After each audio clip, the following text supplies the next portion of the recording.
Hello everyone, welcome back to misdeed. आज हम बात करेंगे SC/ST एक्ट के जो इम्पोर्टेंट क्वेश्चन है उसके ऊपर।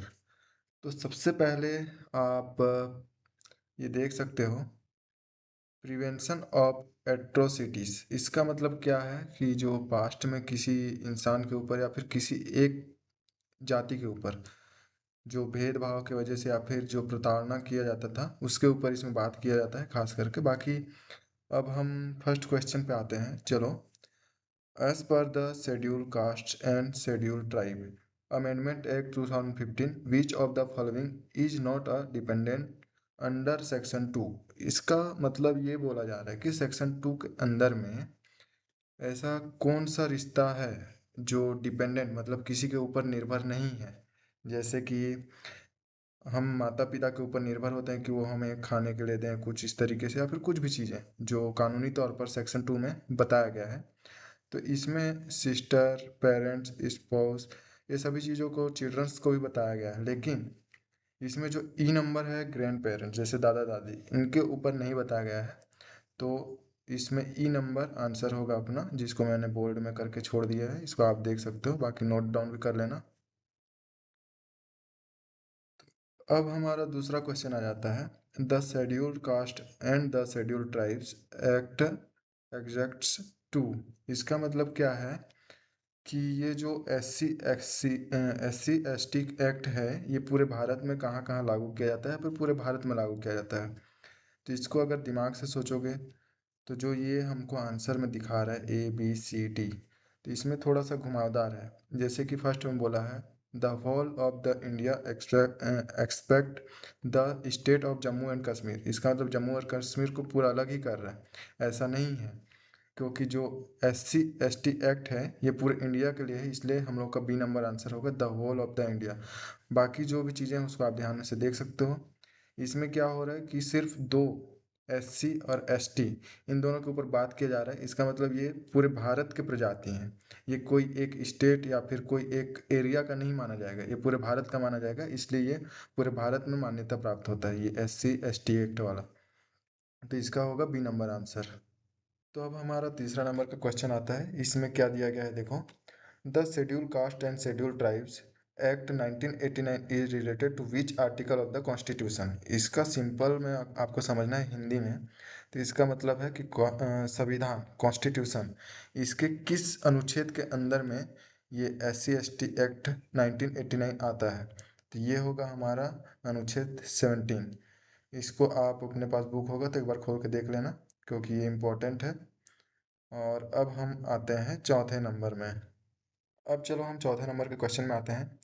अन unlawful compulsory labour is deemed to be a practice of untouchability when any person compels other people to do. इसका मतलब ये है कि इन तीनों मतलब चारों में से, जो चारों ऑप्शन दिया गया है, इनमें से कौन कौन से काम को करने से मतलब छुआछूत माना जाएगा।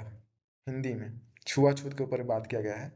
तो इसमें फर्स्ट में क्या दिया है देखो, फर्स्ट में दिया है स्कैवेंजिंग, ए नंबर। इसका मतलब है किसी गंदगी को साफ करना। Second number removing any churches, मतलब इसका मतलब है कि किसी मरे हुए जानवर को साफ करना या फिर फेंकना। तीसरा है झाड़ू पोछा करना, स्वीपिंग। तो ये तीनों चीज़ों को काम करने से या फिर इस तरीके के काम करने से उसको छुआछूत माना जाता था या फिर माना जाता है। तो ऑल ऑफ द अबव ये माना जाएगा। अब हम आ जाते हैं पाँचवें नंबर के क्वेश्चन में।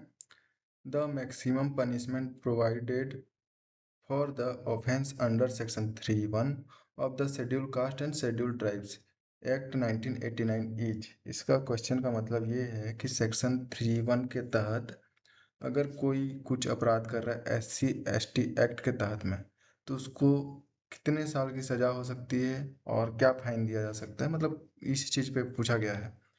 तो इसमें ऑप्शन में आप देख सकते हो, फर्स्ट नंबर में दिया है 2 years एंड फाइन, फिर सेकंड में 3, थर्ड में 5, फोर्थ में 7, उसके बाद नॉन ऑफ दिस। तो इसमें क्या है, 5 साल का सज़ा होता है और फाइन होता है। इस चीज़ को आप एक बार अगर बुक होगा तो खोल के देखना, सेक्शन 3(1) को, इसमें अच्छे से समझ जाओगे। बाकी अब 6 नंबर के क्वेश्चन में हम आ जाते हैं। The offences committed under the scheduled caste and the scheduled tribes act are tribals by. तो इसका मतलब क्या है कि जिस भी SC ST जो अपराध होते हैं उसको किस कोर्ट में सुनवाई दी जाती है, फिर किस कोर्ट में इसका मुकदमा लड़ा जाता है। तो इसमें फर्स्ट नंबर दिया गया है court of district magistrate, court of judicial magistrate first class, the court of chief justice magistrate. तो और एक है डी नंबर तहसीलदार। तो इन सभी में से कोई सा नहीं होगा, नॉन ऑफ दिस, क्योंकि इसके लिए एक स्पेशल कोर्ट या सेशन कोर्ट के अंदर में इसकी सुनवाई होती है।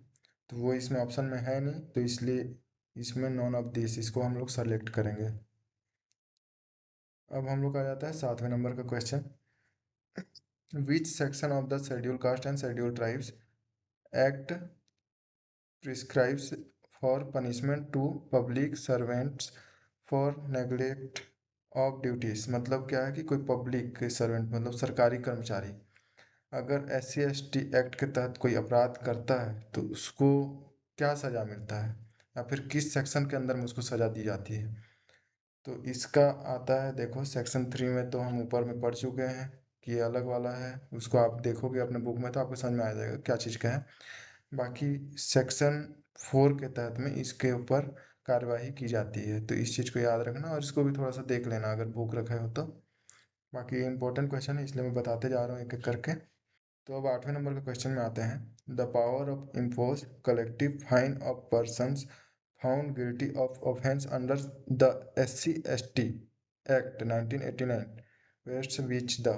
मतलब क्या है कि किसी गांव या फिर किसी एक इलाके के बहुत सारे सदस्य मिलकर कुछ अपराध करते हैं जो SC ST एक्ट के तहत में अपराध माना जाता है।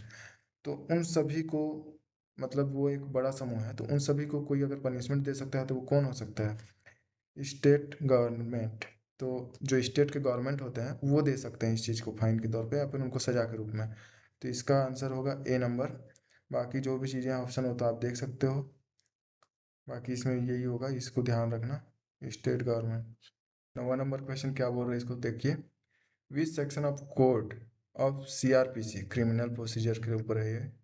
तो 1973 does not apply to persons committed an offence under the schedule caste and schedule tribes act 1989। मतलब इसमें क्या बोला जा रहा है कि ये जो 4 सेक्शन दिया गया है 438 443 315 339, तो इन सभी चीज़ों में से, इन चारों में से कौन सा ऐसा है जो SC ST एक्ट के विरुद्ध है, मतलब उसके हिसाब से नहीं है।